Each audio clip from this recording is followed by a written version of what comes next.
This is One Person Found This Helpful with me, Frank Skinner. Hello, yes. Welcome to One Person Found This Helpful, the show where we look at online reviews, all genuine, like this one from Heartland, America, praising the local sheriff's office, and which said, "Very professional people. They came to my house when my head was stuck in my fence and didn't laugh once." Yeah, I've had crowds like that. So please welcome our four-star panel. On my left is Laura Smyth and Bella Hull, and on my right, Scott Bennett and Rajiv Karia. So, this being a show all about reviews, I want to ask the panellists for any particularly traumatic or possibly triumphant, but, mainly traumatic reviews they've had, starting with Laura. Well, I got a review that said, Smith isn't trying to be original. And the most amazing thing about that is it wasn't written by my children when I'd made spaghetti bolognese again. And I think I went to all that effort to spell my surname with a Y. I was trying to be original. So, yeah, that cut deep. What about you, Scott? I did the Royal Variety in 2024. Had a big impact, clearly. When the Royals were a bit more respectable. It was, yes, when it was a bit more palatable back then. Yeah, exactly. They had more to choose from as well for the Royal Box. I mean, for all sorts of reasons. Yeah.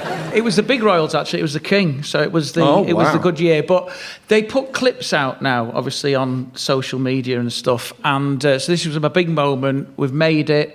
Really excited. A clip went out, and then the comments start coming in. And none of it was about the jokes. The first comment said, "What's that lump in his neck?" Right? These are genuine. His neck looks like... I'm studying your neck. No, well, that's it. That's the problem now. Everyone looks at me, because these are genuine. It said, "Why is his neck pregnant?"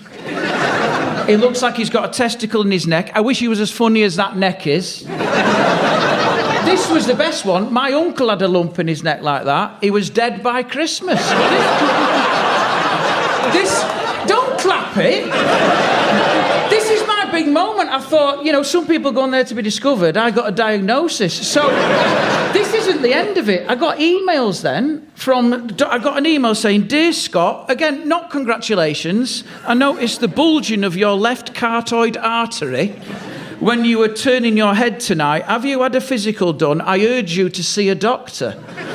So I did. I went to see a doctor, and I had to make her watch the clip of the Royal Variety, which she did in absolute silence. She massaged my neck, and she said, "Oh, it's just very, very muscular." She said, "It's genetic. There's nothing to worry about, But it did make me question it, because, my career was peaking, and bad news like that would have been quite hard to swallow. Well... Not with this neck, Well, think yourself lucky. The first time I played the Royal Variety, I died on my arse, basically. Wow. And it was the King, but he wasn't the King yet. He was Prince Charles. And he came up to me in the lineup and said, where do you normally work?" and he added, "Is it in the north?" It's a brutal moment. I think he was looking at me. I think he didn't know I was between Cirque du Soleil and someone else. And I think he sort of shook my hand and went, "I always admired jugglers." He knew who I was. He was on about your jugular vein. Yeah. What about you, Bella? I will take you back to 2022. This was my debut show at the Fringe. At the time, I was like a very sweet, smiley, girly stand-up because I really wanted to be as likeable as possible. This is a review from that show, 2.5 stars. With her stupid, girly voice and bizarre dress style, Bella Hull absolutely deserves to be disliked. Thank you. Which taught me two major lessons. One, you might as well be yourself, and two, don't ever let your show be reviewed by your ex-boyfriend. OK, what about you, Rajiv? There's this recurring non-verbal review that I tend to receive. What happens is I'll get asked what I do for a living, and I'll say, "Oh, I'm a comedian." And then whoever I'm talking to will say the same thing. "Tell us a joke." And I'll tell them a joke. And I'll think it's a good one. But then they'll give me this look of like confusion and disappointment and despair. It never really lands. So I've just had to change my tactic. Now when people ask me what I do for a living, I say I'm a poet. Nobody ever wants to hear a poem. Okay, so the first round is called What Did I Buy? Online shopping is tricky because you can't see the actual product before you commit. So a lot of people ask questions online and there's no shortage of helpful answers. Like this person trying to buy communion wafers on Amazon who asked, "Are these vegan?" To which someone genuinely replied, "No, they contain the flesh of Jesus Christ." So, each team is going to hear 2 reviews of something you can buy online and they have to work out what it is. If they can't get it after 2, I'll give them another review, but then they only get 1 point. So we'll start with Bella and Laura. You're up first, and here is your first review. There is a 2 hertz banging that shakes the chassis floor and windows, like having a percussionist thumping their bass drum as hard as they can. You could use it as a metronome or, depending upon preference, some form of torture. Can you say the opening line again? This is a 2 hertz. I should point out, I think they mean 2 kilohertz. If it was 2 hertz, that sounds like the dosage instructions on a box of suppositories. 2 hertz, but 3's perfect. Yeah. No, with suppositories, I think you'll find 3's a crowd. I'm moving on. So there's a 2 kilohertz banging that shakes the chassis through the floor and windows. Is it a broken dryer? No, we don't really have reviews of broken things. We can avoid it. An old, like, Nokia or something? Would you like a second? It won't cost you anything for a second review. Here we go. The people who lived in my house before me apparently didn't know what a lint trap was. And I can't believe they didn't burn the house down. It was way past full. Had to literally be years of lint. Getting it all out was like pulling the sword from the stone. To which someone replied saying, "Oh, it's in the photo that they had put up. If I saw this, I'd check to make sure all the cats were accounted for." Was I accidentally right? Is it a tumble dryer? Did you say tumble dryer? Well, I said, is it a broken dryer? Because it sounded like it was rattling. You know what? It is a tumble dryer. I have a secret addiction to watching. There's lots of videos online where they clear lint trays. Oh, I could watch that all day long. I must admit, I've never heard of a lint trap or cleaning out lint from ever before. You should check your belly button. I find my cleaner tends to keep herself to herself.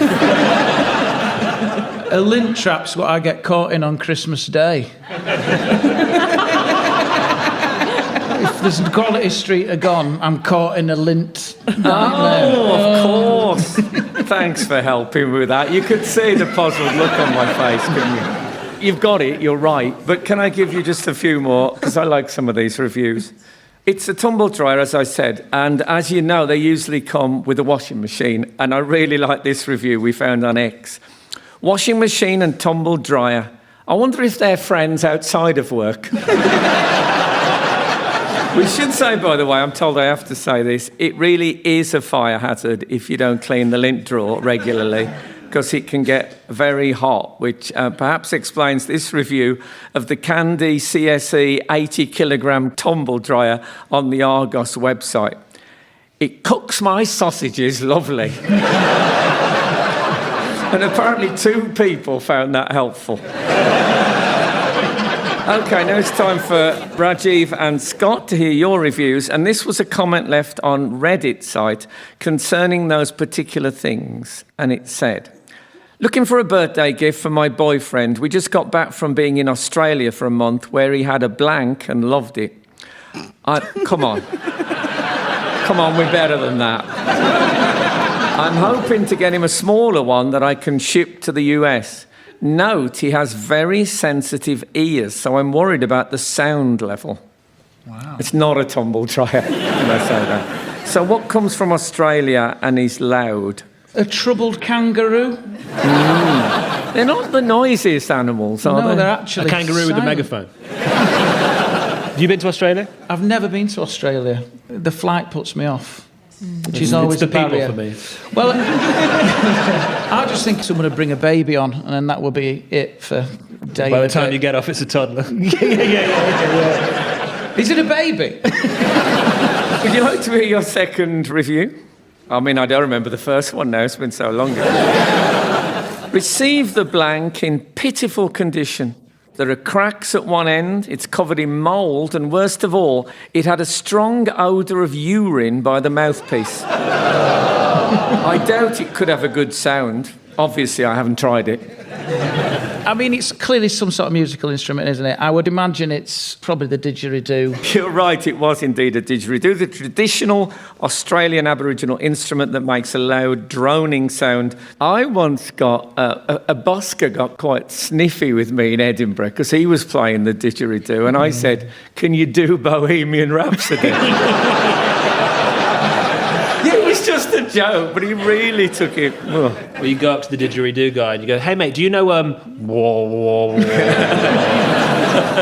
What's the urine? I mean, if you're caught short, does it act as a... Can I say that is never explained? Oh, just maybe they were at a festival, because, that's always tricky when you're in a mosh pit and you've got your didgeridoo and you think, I'm just going to send it down the drain pipe, I think. Yeah. Do you often have a didgeridoo in a mosh pit? Anyway, look, after that first round, Rajiv and Scott are on 2 points and Bella and Laura are on 2 points.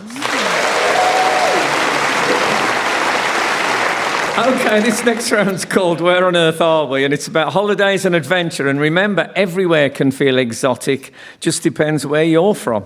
Which explains this review left by an American which said, "My wife and I visited Liverpool for our 30th wedding anniversary from Texas." I'm already nervous, I don't know about you. "Our evening was ruined when a man dressed as an adult baby called my wife a mad yank slut because she'd never heard of a band called Steps."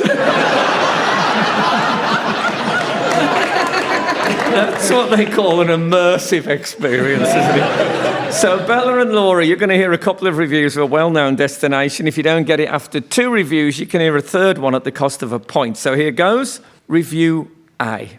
"Personally, I would avoid the nightlife because it's full of loud, obnoxious drunkards wanting to spread around their STDs. But as a teenager, I absolutely loved the nightlife because it was full of loud, obnoxious drunkards wanting to spread their STDs." Romford. Not Romford. This sounds like every night out ever I've ever had, ever. Yeah. Ilford.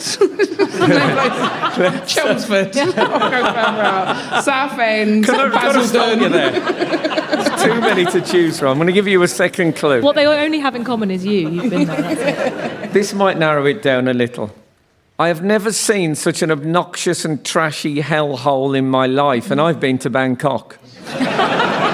It's like there's a competition which place has the loudest party music blaring into the streets and the most LEDs and lasers flashing constantly in every colour.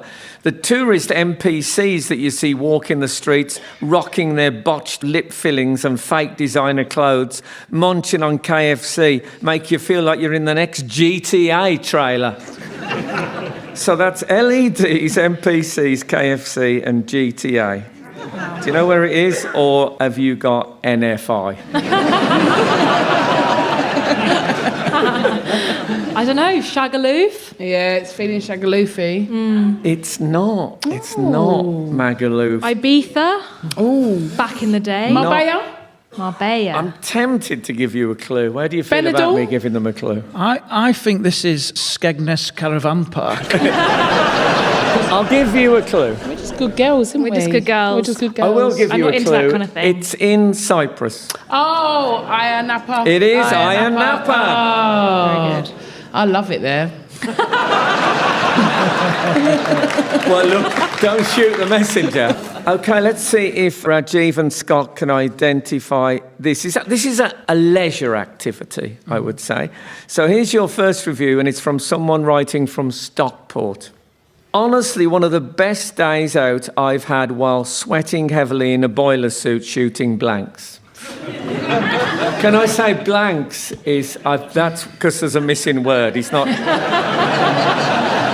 he's not sweating heavily and shooting blanks. It's not a sort of post-vasectomy party night.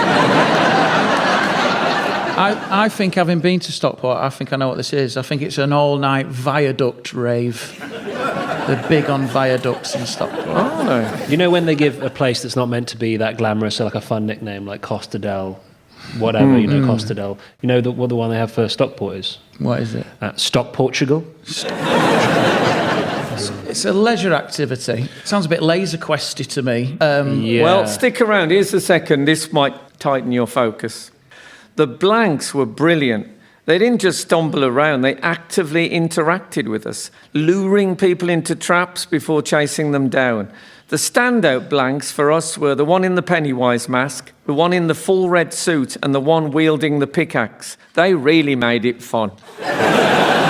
Is this like, you know, when you go to like the dungeons and it's full of actors that went to RADA but disappointed their parents?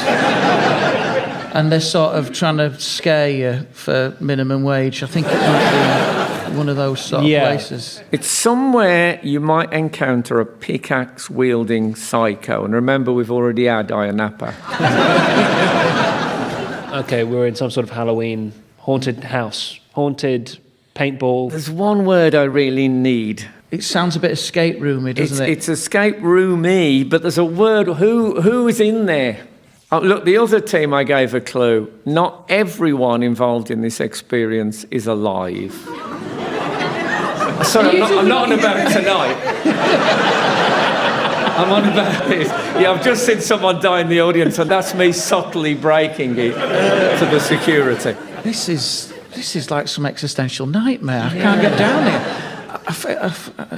I don't know how much more I can give you. I'm sorry, I feel bad about Just it. in clarity to the audience, sometimes we act like we're struggling, but we're not really. This isn't one of those times. I'm going to have to tell you, it is a zombie experience immersive escape room game where actors dressed up as zombies chase you around a deserted warehouse and you get to shoot at them with an air pistol rifle-y sort of thing. All the reviews say it's equally hilarious and terrifying. As one happy customer said, perfect for a stag do, take spare boxes. I mean, they said it's a hell experience, but they're in Stockport, so... You're on your own here, that's all I'm saying. So at the end of that round, Rajiv and Scott are on 2 points, but Bella and Laura have snuck ahead with 3 points. This next round's called Did You Keep the Receipt? The internet is the best place to buy the most unexpected objects, including things where you just can't work out what possible use they could be.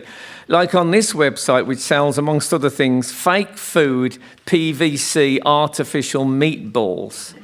Honestly, and one reviewer enthuses, these artificial meatballs get 5 stars. They look very real.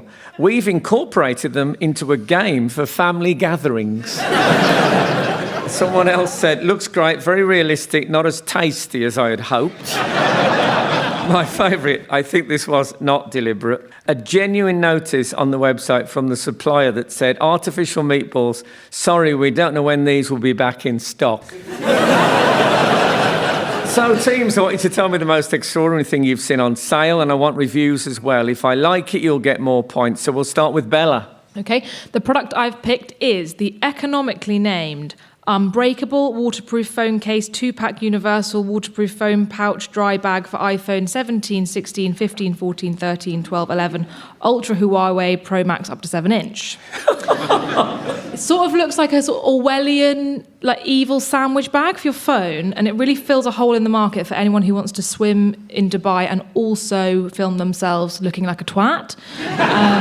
These are the reviews. Ryan M says, these seal very well and protect my very expensive phone, which feels kind of like bragging. But my favourite review goes, not for me, don't like the floatable feature, will repurchase without floatable element, and that one is from a very disgruntled Virginia Woolf. Okay. So next, Scott, what have you got? I've found a product that I can't believe I didn't see before. This is called Handapants. And it's basically pants for your hands. Because I didn't realise my hands have been going commando for so many years. The thing is, it's the perfect gift for a man because it's statistically proven that men are much happier when we have our hands in our pants. That is, I think you can't be angry at the world, you can't be stressed when you're cupping yourself and giving yourself a little internal cuddle. And the reason that men aren't laughing is because they want to be at home now doing exactly that. And You're assuming they're not doing it now. maybe. It's quite a dark room. They may be doing that right now, just cupping their own bloodline in the dark. The reviews are quite interesting. It was a funny gift for a friend. He has quite chubby hands, but these gloves seem to be very stretchy, so they fitted well. I hope you read this, Thomas. Go to the gym. And the other great review is they're very useful. They're quite practical. They say we use these for staff when they need their hands protected in case they've been scratched by students with challenging behaviour. Yep. That's from a primary school teacher in Doncaster. That's a genuine review, although I can't help feeling that the challenging behaviour comes as a result of an adult looming over them with pants on their hands. Yeah. I'm with you on that. What about you, Laura? Well, something that took my notice is called Clocky, the running away alarm clock. So it's got like a little face with big wheels. So once that alarm goes off, it can leap up to 3 feet off a bedside table or what have you, and you have to get up and out of bed to get it. Oh. And there's all sorts of reviews where they describe how the fact it makes such a huge noise, leaps about and runs all over the place. So I'm like, it might be good for anyone that just wants to know what it feels like to have children. Someone's written, it most certainly will get you out of bed and you'll most certainly want to smash it into a million pieces. One of my favourites is, I mainly bought this for sadism. Great, and then... But nowadays, that could be a child's name. I think it's one of the Beckhams, actually. Rajiv, what have you got for us? Okay, so my product, they're called grass flip-flops. Now, what these are is they're flip-flops, but the main plastic bit has got this lovely artificial grass on it. It's great for anybody who loves the feeling of grass between your toes, but you're on house arrest. Some of the reviews are really interesting. I like this one. I bought this for my 14-year-old grandson. They are as weird as he is. I've actually got a pair of these. They're nice. I got them from a shop in Wimbledon, and in Paris they make them out of clay. So look, you get 1 point each for that. I'm going to give a bonus point for the runaway alarm clock because I'm very enthralled by that. Okay, this round's called What Am I Watching? And sometimes even the most popular films come in for a pasting, like this person's review of the film Wicked, which said, watched this on a plane and was so bored, I almost wish we'd stop defying gravity. So each team's going to hear 2 real reviews left by people who've watched a particular movie, and you have to work out what the movie is. So we'll start with Rajiv and Scott, and here's your first one. Upon my first viewing, I found the movie rather entertaining. Then I became familiar with the supposed Buddhistic implications, and I re-watched the movie, enjoying it more. Buddhistic as in Buddha. Is the Buddhist reincarnation? Is that the vibe? That's one of their things. Can I say, just for the purpose of clarity, that Buddhism is one of the safe to make jokes about religions. And consequently, I asked the production team what they thought would be a good Buddhist movie. This is what they gave me. The Born Again Supremacy. Oh, Buddha, where art thou? And it's a double bill. Home Alone and Home Alone 2. Well done, guys. You've also got the Bond film, Die Another Day, but you can come back on Wednesday. Would you like another review? Yeah, I think so. Yes, please. This is more of a technical gripe, I would say. It's not that bright at 6 a.m. in February in Pennsylvania. Okay, Pennsylvania, home of pencils. I know the film now. Yeah, I know the film as well. I think it's Groundhog Day, isn't it? It is Groundhog Day. Yes, the 1993 comedy by Harold Ramis, God rest his soul, starring Bill Murray and Andy McDowell. A comedy classic that does still attract a bit of hate. For example, this review talking about the main character, Phil. I was more disappointed than he was when he didn't die. But this one gets me. I think we can justify reading it out on the radio because, after all, it is a sort of a valid point of view. Brace yourselves. Imagine getting your knob gobbled at Gobbler's Knob by Punxsutawney Phil. Bet you Bill Murray didn't try that in his infinite time loop. I'm worried that I've just accidentally read out a coded message for Russians. OK, so to Bella and Laura, your film reviews, and here is the first one. Bill Murray's at his wisecracking best, funny, charming, yet haunted and truthful, all in one hilarious package. Andy McDowell also portrays some emotions.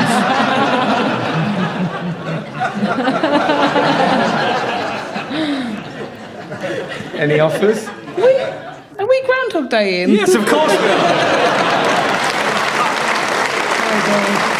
I started to freak out. I was like, can I smell toast? What's happening? Yeah, we just couldn't resist him. I must admit, that moment, I just looked at your face, Laura, and I thought, oh, God, it's worked. How wonderful. So let's have a look at the final scores. And Rajiv and Scott have 5, but Bella and Laura have 7. And before we go, I must just share this 2-star review of a visit to the New Forest Reptile Centre, where someone wrote, "It was one of the most disappointing experiences of my life. And I just accidentally soiled myself on the car ride down." Which is pretty bad, but he ends the review by saying, "In conclusion, much like what I found in my pants on the car ride, this was a soft 2. Goodbye. One Person Found This Helpful was hosted by Frank Skinner and starred Rajiv Karia, Scott Bennett, Bella Hull and Laura Smyth, and was written by Frank Skinner, Catherine Brinkworth, Sarah Dempster, Jason Hazley, Carl Minns, Katie Sayer and Peter Toulouche. The show was devised by Jason Hazley and Simon Evans with the producer David Tyler, and it was a positive production for BBC Radio 4.